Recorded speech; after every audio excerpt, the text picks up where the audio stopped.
جب حضور کی بعثت ہوئی ہے تو اس سے پہلے کم و بیش 700-800 برس سے یہ دو عظیم مملکتیں چلی آ رہی تھیں، سلطنت روما اور سلطنت ایران۔ ان دونوں کا مقابلہ رہتا تھا۔ یوں سمجھیے کہ تاریخ جھولا جھولتی تھی، کبھی ایرانی آگے بڑھتے تھے یہ مکے شہر میں، اور شمال میں یہ جو کشمکش تھی تاریخ جھولا جھول رہی تھی۔ اس میں ایسا ہوا ہے کہ سن 614 میں ایک بڑی ہی زبردست شکست دی ہے رومیوں نے ایرانیوں کو۔ یہ تاریخ کی بدترین شکستوں میں سے ہے جو رومیوں کی ہوئی ہے ایرانیوں کے ہاتھوں۔ اب ایرانی چونکہ تھے آتش پرست مشرک تھے، اور یہ تھے حضرت عیسیٰ کے نام لیوا، ان کی کچھ نہ کچھ مناسبت مسلمانوں سے جڑتی تھی، اس لیے کہ حضور صلی اللہ علیہ وسلم حضرت عیسیٰ علیہ السلام کے ماننے والے، انہیں اللہ کا پیغمبر ماننے والے، تو یہ جو ایک ایسوسی ایشن تھی اس کی وجہ سے بغلیں بجائیں مشرکین مکہ نے کہ دیکھو ہمارے جو ساتھی ہیں ایرانی آتش پرست وہ جیت گئے، اور تمہارے جو کیمپ ایک ہی کیمپ سمجھ لیجئے تمہارا بہرحال ان سے کچھ نہ کچھ تعلق ہے، تو حضرت مسیح کے ماننے والے اور تورات کے ماننے والے وہ شکست کھا گئے۔ اور شکست بھی ایسی تھی کہ یروشلم سے یہ نکلے ہیں، بھاگے ہیں رومی۔ ہرقل اس وقت وہ ایمپرر تھا، ہیرکلیس، اور ایلیا جو ان کا کہلاتا ہے یروشلم میں وہ ہیکل، اس سے جو ان کی بڑی صلیب تھی وہ بھی وہاں سے لے گئے وہ، اور گویا کہ ان کے لیے تو سمجھیے کہ یہ مذہبی اعتبار سے ایک موت تھی کہ ان کی مذہبی علامت، ان کے لیے شاعر جو ہے ان کے مذہبی، ان میں سب سے مقدس شے جو تھی وہ بھی ایرانی وہاں سے لے گئے۔ اور بہت ہی زبردست شکست ہوئی ہے اس وقت رومیوں کو، ہیرکلیس کو۔ اس پر جو بغلیں بجی مشرکین مکہ نے جو اس پر خوشیاں منائی، مسلمانوں کو ایک طرح سے یوں سمجھیے کہ انہیں ستانے کے لیے، چڑھانے کے لیے، دیکھو وہ جیت گئے، اسی طرح تمہارا بھی قلع کما ہو جائے گا، تمہاری بھی کوئی بنیاد، لستم علی شیء، تمہاری بھی کوئی حقیقت نہیں ہے، جیسے رومی جو ہے وہ شکست کھا گئے، تم بھی ختم ہو جاؤ۔ اس وقت یہ آیات نازل ہوئی ہیں، اور یہ آیات اب پیشین گوئی کی صورت میں نازل ہوئی ہیں مسلمانوں کی دلجوئی کے لیے۔ ان کا جو مورال اس وقت گر رہا تھا مکے کے مسلمانوں کا، ابھی ہجرت نہیں ہوئی ہے، ابھی تو یہ مکے ہی میں معاملہ چل رہا ہے۔ 610 میں حضور پر وحی کا آغاز ہوا ہے، گویا کہ یہ 5واں برس ہے نبوت کا، ابھی ہجرت سے 7 سال پہلے کی بات ہو رہی ہے یہ جو مکے کے اندر جو صورتحال ہے۔ تو وہاں انہیں خبر دی گئی، الف لام میم غلبت الروم فی ادنی الارض، قریب کی سرزمین میں، اب یہ جزیرہ نما سے قریب ہے یہ پورا علاقہ شام کا، عراق کا، رومی مغلوب ہو گئے، رومیوں کو شکست ہو گئی۔ وَهُمْ مِنْ بَعْدِ غَلَبِهِمْ سَيَغْلِبُونَ، اور وہ اپنی اس مغلوبیت کے بعد پھر غالب آ جائیں گے۔ یہ پیشن گوئی ہے کہ یہ صورتحال مستقل نہیں ہے، یہ عارضی سی بات ہے، اس پر بغلیں نہ بجاؤ، اس پہ خوشیاں نہ مناؤ، اور اے مسلمانوں تم دل گرفتار نہ ہو، رنجیدہ نہ ہو،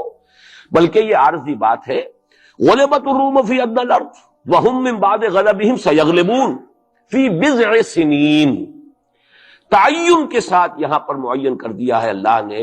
کہ بضع سنین میں، چند سالوں میں، لیکن بضع کے لفظ کا اطلاق ہوتا ہے عربی زبان میں 3 سے لے کر 9 تک پر، 10 سے کم 3 سے زائد، یہ بضع ہے۔ فی بضع سنین، ان سالوں کے اندر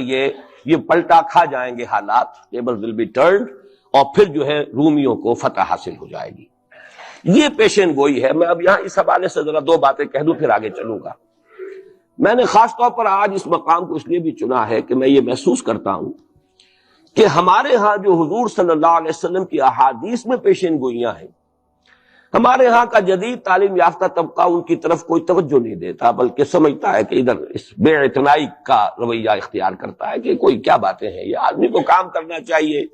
یہ کیا پیشن گوئیوں کے بارے میں کیا دلچسپیاں لینا ہے۔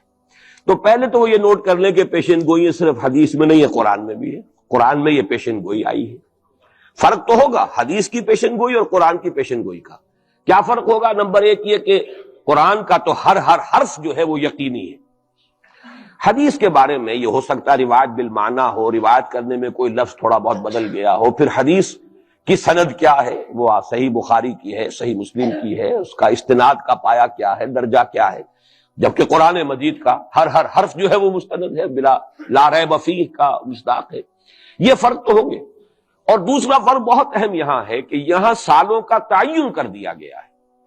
یعنی زیادہ سے زیادہ 9 برس کے اندر اندر یہ صورتحال بدل جائے گی۔ حدیث میں جو پیشن گوئیاں آئی ہیں ان میں کوئی تعین وقت کا نہیں، بلکہ سورہ انبیاء کے آخر میں 2 آیتوں میں حضور سے یہ کہا گیا کہ آپ کہہ دیجئے ان ادری اقریب ام بعید ما توعدون، اے نبی ان سے کہہ دیجئے کہ مجھے یہ معلوم نہیں ہے کہ جس چیز کی تمہیں خبر دی جا رہی ہے، جس چیز کا وعدہ تم سے کیا جا رہا ہے وہ قریب ہے یا دور ہے، ٹائم ٹیبل میں نہیں جانتا، لیکن جو میں کہہ رہا ہوں وہ ہو کر رہے گا۔ وَإِنْ أَدْرِي لَعَلَّهُ فِتْنَةٌ لَكُمْ وَمَتَاعٌ إِلَىٰ حِينٍ، اور اسی صورت میں پھر آگے چل کر ایک آیت کے بعد یہ ہے، اور یہ بھی کہہ دیجئے ہو سکتا ہے لعلہ شاید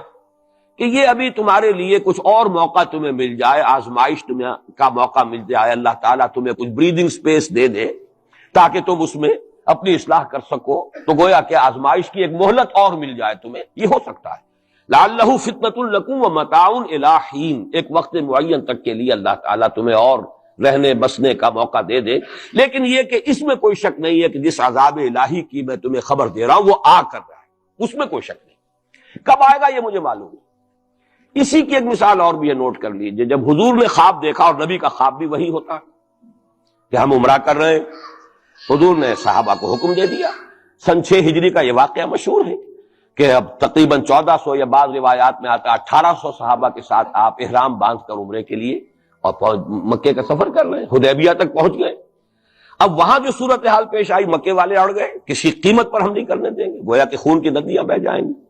تو وہاں کی صورتحال کو دیکھ کر مصالحت کی حضور نے، صلح کی، صلح حدیبیہ مشہور صلح حدیبیہ بہت ہی اہم ہے، تاریخ کا، سیرت النبی کا بہت اہم واقعہ ہے۔ اس پر بعض لوگوں کے ذہنوں میں یہ اشکال پیدا ہوا کہ حضور نے تو کہا تھا کہ میں نے خواب دیکھا ہے، اور نبی کا خواب تو وہی ہوتا ہے، اور ہم اس وقت جا رہے ہیں بغیر عمرہ کیے، تو گویا کہ ایک وسوسہ تو آ سکتا ہے، بڑے سے بڑے آدمی کے ذہن میں آ سکتا ہے۔ اور صحابہ کرام تو آ کر حضور سے کہتے بھی تھے کہ حضور بذا اوقات ہمیں اپنے دل میں ایسی باتیں بھی محسوس ہوتی ہے کہ زبان پر لانے سے ہم زیادہ بہتر سمجھتے ہیں کہ ہمیں زندہ آگ میں جلا دیا جائے، یعنی ایسے وسوسے بھی ہمارے دل میں آ جاتے ہیں، دماغ میں آ جاتے ہیں۔ تو حضور نے فرمایا کیا واقعی تم ایسا محسوس کرتے ہو کہ اس بات کو زبان پر لانے سے بہتر ہے کہ ہمیں زندہ جلا دیا جائے؟ عرض کیا جی ہاں، یہ تو ہمارا ہے۔ فرمایا ذاک ایمان، یہی تو ایمان ہے۔ شیطان وسوسہ اندازی کرے گا، لیکن جب تمہارا یہ احساس ہے کہ یہ بات اتنی بری ہے کہ مجھے زندہ جلا دیا جائے، یہ میرے لیے اہون ہے، ہلکا ہے بنسبت اس کے کہ میں اس بات کو زبان پر لاؤں، تو ثبوت ہے کہ ایمان موجود ہے۔ ریئیکٹ کون سی شے کر رہی ہے اس کے خلاف جو رد عمل پیدا ہوا وہ ایمان سے ہے نا، تو یہ تو پھر ایمان کا ثبوت ہے، یہ آپ نے اطمینان دلایا۔ تو وسوسے بعض صحابہ کے ذہنوں میں یہ بھی پیدا ہوئے، تو حضور نے فرمایا تھا کہ میں نے کہا تھا کہ ہم کریں گے عمرہ، لیکن میں نے یہ کب کہا تھا کہ اسی سال ضرور کریں گے۔ گویا کہ ٹائم ٹیبل میں فرق ہو سکتا ہے، یعنی جہاں تک اللہ کا فرمان ہے اس میں ٹائم ٹیبل کا بھی فرق نہیں ہوگا، ناممکن ہے، لیکن نبی کی پیشن گوئیوں میں یا خبروں میں ٹائم ٹیبل کے اندر فرق واقع ہو سکتا ہے کہ اس سال نہیں ہوا، اگلے سال پھر اس کو عمرہ قضا کہتے ہیں۔ قریش نے یہ مان لیا تھا کہ اس سال تو آپ جائیے، ہماری پریسٹیج جو ہے وہ اسی طرح قائم رہتی ہے، ورنہ تو گویا کہ ہم بالکل ہی آپ کے سامنے بچ گئے اور ہم نے گویا کہ بالکل ہی شکست مان لی۔ اس سال تو آپ جائیں، اگلے سال آئیے، 3 دن کے لیے ہم مکہ خالی کر دیں گے، بالکل ہم چلے جائیں گے پہاڑوں میں، آپ مکے میں رہیں 3 دن اور جس طرح چاہیں طواف کریں اور عمرہ کریں۔ بہرحال اگلے سال پھر وہ عمرہ ہوا، اسے عمرہ قضا کہتے ہیں۔ یہ بھی میں نے مثال دی ہے کہ ٹائم ٹیبل کا جہاں تک تعلق ہے، حضور کی دی ہوئی پیشین گوئیاں جو ہیں اس کے بارے میں ہم تعین نہیں کر سکتے کہ یہ کب ہوگا، گمان کر سکتے ہیں، اندازہ ہو سکتا ہے، لیکن تعین نہیں۔ جبکہ یہاں یہ ہوا فی بضع سنین، الف لام میم غلبت الروم فی ادنی الارض وهم من بعد غلبهم سیغلبون فی بضع سنین، چند سالوں کے اندر اندر۔ اب اس پر یہ واقعہ بھی آپ نوٹ کر لیجئے کہ حضرت ابو بکر رضی اللہ تعالی عنہ نے انہی آیات کی بنا پر ایک شرط کر لی ایک کافر سے، مشرکین مکہ کے سرداروں میں سے ایک سے، کہ 3 سال کی شرط انہوں نے لگا دی، کم سے کم مدت جو ہوتی بضع کی 3 سال، کہ 3 سال کے اندر اندر اگر یہ صورتحال تبدیل نہ ہوئی تو میں 100 اونٹ تمہیں دوں گا، اور اگر قرآن کی پیشن گوئی درست ہو گئی تو تم 100 اونٹ مجھے دو گے۔ اور اس وقت تک اس طرح کی شرط لگانا ابھی حرام نہیں ہوا تھا، چونکہ شریعت کے احکام تفصیلی تو آئے نہیں تھے، ابھی تو نہ شراب حرام تھی نہ جوا حرام تھا، تو اس طرح کی شرط لگانا کس طرح کوئی حرام والی بات تو تھی نہیں۔ لیکن حضور نے فرمایا کہ نہیں ابو بکر، یہ تم نے غلطی کی، جب بضع کا اطلاق 3 سے 9 تک پر ہوتا ہے تو تم 9 سال کی کرو، تم اونٹوں کی مقدار بڑھا دو، لیکن کہو کہ یہ 9 سال کی مدت جو ہے اس کے اندر اندر یہ معاملہ ہوگا، اس لیے کہ بضع قرآن مجید کا لفظ جو ہے وہ عربی زبان میں کم سے کم اقل مدت 3 برس ہے، لیکن یہ کہ اس کی اکثر مدت 9 برس ہے۔ تو حضرت ابو بکر نے وہ بدلا اور ٹھیک 9 سال بعد وہ صورتحال پیش آ گئی. اور یہ عجیب ہے تاریخ کا واقعہ، ہیراکلیس کی یہ جو فتح ہے یہ بھی بڑی ہی معجزانہ تھی. وہ جو ڈائریکٹ روٹ تھا جس سے کہ ہمیشہ ان کی جنگیں ہوتی تھی، یعنی اس کے ترکی کے مشرقی علاقے سے آ کر رومی جو ہے پھر میدان جنگ کو اختیار کریں، بحیرہ کیسپین کا راؤنڈ دے کر پہاڑی جو یہ علاقہ ہے اس کے پیچھے سے آ کر اس نے حملہ کیا ہے اور ایک دم اچانک جو ہے ایرانیوں کو گویا کہ سرپرائز اٹیک کیا ہے. لیکن پھر یہ کہ شکست فاش ہوئی ایرانیوں کو، دوبارہ پھر جو ہے وہ یروشلم پر اس کا قبضہ ہو گیا. اس نے منت مانی تھی کہ اگر یروشلم دوبارہ فتح ہو جائے ہمارے ہاتھوں تو میں حمص سے لے کر اور یروشلم تک پیدل جاؤں گا اور وہاں جا کر جو ہے شکرانے کی نماز ادا کروں گا. کیونکہ وہ پھر صلیب انہیں دوبارہ واپس مل گئی، صلیب کو دوبارہ ریسٹور کرنا تھا اسی جگہ پر جا کر، تو پیدل چل کر یہ آیا. اور تاریخ میں نوٹ کر لیجیے جب یہ پیدل چل کر آیا تھا اسی وقت، اب زمانہ کافی گزر چکا تھا، تو پھر جو حضور کا نامہ مبارک گیا ہے سن 7 ہجری میں، یہ وہ زمانہ ہے جبکہ یروشلم وہ آیا ہوا تھا. اور اس وقت پھر ابو سفیان کو بلا کر، اس وقت تک وہ ایمان نہیں لائے تھے، حضور کے نامہ مبارک پر پھر ہیراکلیس نے پھر سوال جواب کیے اور معلومات حاصل کی، کون شخص ہے، کیسا ہے، حسب نسب کیسا ہے، اس کا کردار کیسا رہا ہے، کون لوگ اس پر ایمان لا رہے ہیں، جو ایمان لاتے ہیں ان میں سے کوئی واپس بھی جاتا ہے کہ نہیں جاتا، کوئی مرتد بھی ہوتا ہے. بڑا ذہین انسان تھا، بڑا عالم و فاضل انسان تھا، پہچان چکا تھا کہ یہ وہی نبی ہے جن کا ہم انتظار کر رہے ہیں. لیکن وہ یہ چاہتا تھا کہ جیسے قسطنطین نے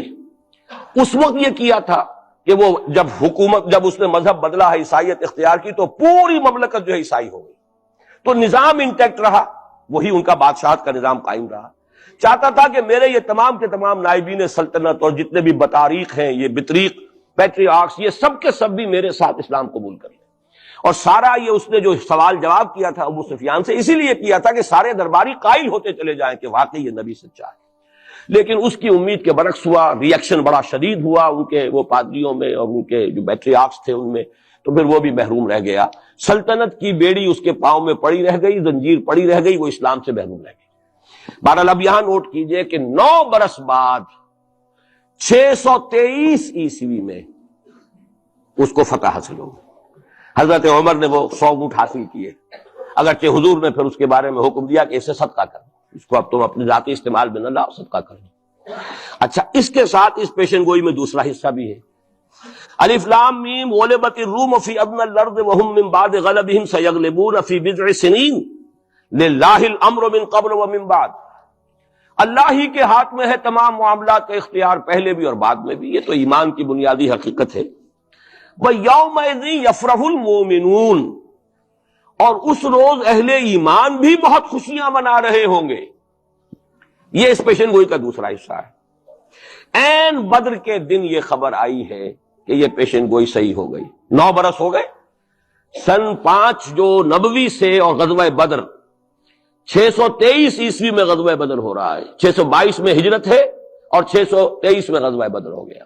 اور جس روز فتح مسلمانوں کو حاصل ہوئی ہے بدر میں، اور سرداران قریش جو ہے وہ کھجور کے کٹے ہوئے تلوں کے مانند جو ہے پڑے ہوئے نظر آئے ہیں میدان بدر میں، عین اسی وقت فتح کی خبر آئی ہے کہ رومیوں کو دوبارہ فتح حاصل ہو گئی ایرانیوں پر. یومئذ یفرح المؤمنون، اس دن اہل ایمان کو بھی بہت فرحت حاصل ہوگی، بہت خوشی حاصل ہوگی، وہ بھی جشن منا رہے ہوں گے بنصر اللہ، اللہ کی مدد سے. بدر میں جو اللہ تعالیٰ کی نصرت آئی ہے، ینصر من یشاء، وہ تو مدد فرماتا ہے جس کی چاہتا ہے. وَهُوَ الْعَزِيزُ الرَّحِيمُ، اور وہ زبردست ہے، رحم فرمانے والا ہے. وعد اللہ، اب دیکھیے ذرا تاکید کا انداز دیکھیے، وعد اللہ، یہ اللہ کا وعدہ ہے. لا یخلف اللہ وعدہ، اور کان کھول کے سن لو، اللہ اپنے وعدے کے خلاف نہیں کرتا. ولیکن اکثر الناس لا یعلمون، لیکن اکثر لوگوں کو علم حاصل نہیں ہے، اکثر لوگ جانتے نہیں.